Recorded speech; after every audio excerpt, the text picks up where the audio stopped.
Senate Bill 554 is in the crosshairs tonight, and it has CHL holders freaking out all over the state. And here's why. See, if this thing passes, guns would be banned in the Capitol and other government buildings. And you might be saying, they're not now? No, not if you're a concealed handgun license holder, okay? Look, some of our lawmakers could be packing heat on the Senate floor right now if they have the right paperwork. No big deal. Actually, we know for a fact that it's happening in other local government buildings. Earlier this month, the Kaiser City manager's gun apparently went off inside of City Hall in his office. The mayor told the Statesman Journal that it was an accident and no one was hurt. Police investigated this and determined that there wasn't any crime committed here. But under SB 554, if that passes, it actually could be considered a crime. It would be. And that's not the only thing that has everyone all riled up. You see, the bill would also allow local governments and school districts and hospitals and universities to set up these gun-free zones if they wanted. Now, keep in mind, this is different than a no guns allowed sign that you might see hanging on the door of a business. This would be actual law. Let me explain the difference. See, most malls, for instance, don't let you carry a gun inside, but you can't be arrested for bringing one in if you have a CHL. I mean, they can ask you to leave, and if you refuse, police could hit you with trespassing maybe, but not a gun crime. SB 554 is much more serious. If it passes, anyone caught with a weapon on one of these prohibited public spaces could be found guilty of a Class C felony. And if you're a gun owner, you know exactly what that means. If someone is convicted of a Class C felony, can they own a gun? So it probably wouldn't be a lifetime bar, but it could temporarily prevent somebody from owning a gun. So the concern with CHL holders here is that they are going to be walking throughout their life and maybe stumble into one of these gun-free zones at a hospital or a university and suddenly go from law-abiding citizen to somebody who could be arrested for a felony, and if they are arrested, could have their gun taken away from them. Is that a realistic fear to have? Well, there is a part of the bill that requires signage indicating that guns are not permitted. And so certainly for entering a building, a gun owner should be made aware under the statute that they're not allowed to bring a firearm into the building.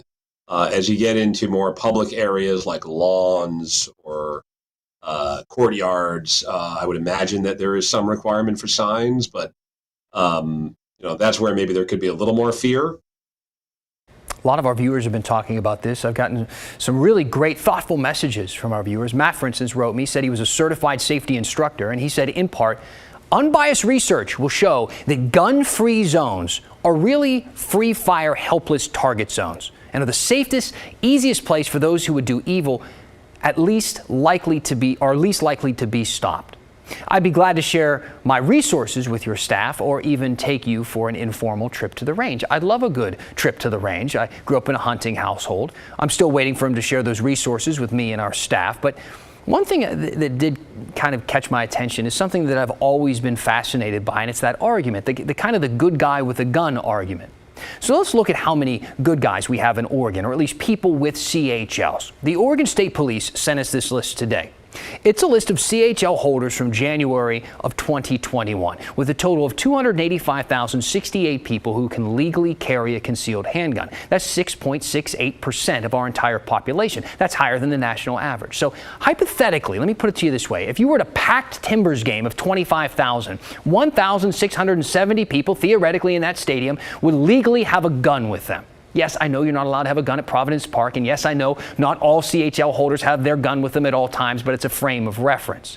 And the idea is, with the argument, that those people, if they were allowed to bring their guns inside, would deter a mass shooting more than the no-gun policy, because according to the argument, a mass shooter doesn't care about that policy anyway.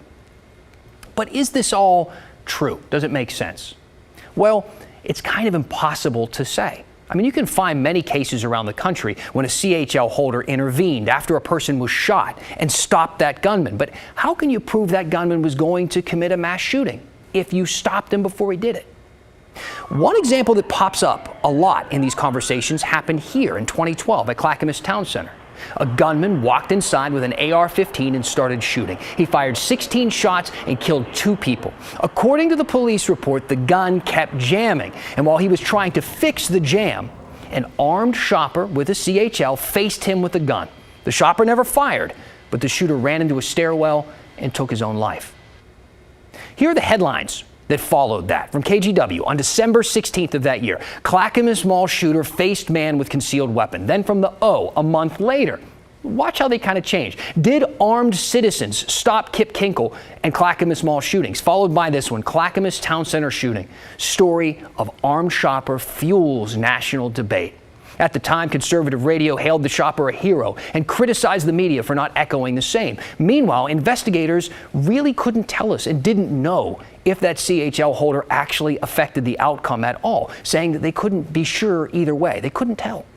That's the nuance of this discussion as SB 554 chugs along. It has already passed in the Senate. It's got to go through the House now. We're going to keep you posted on what happens next.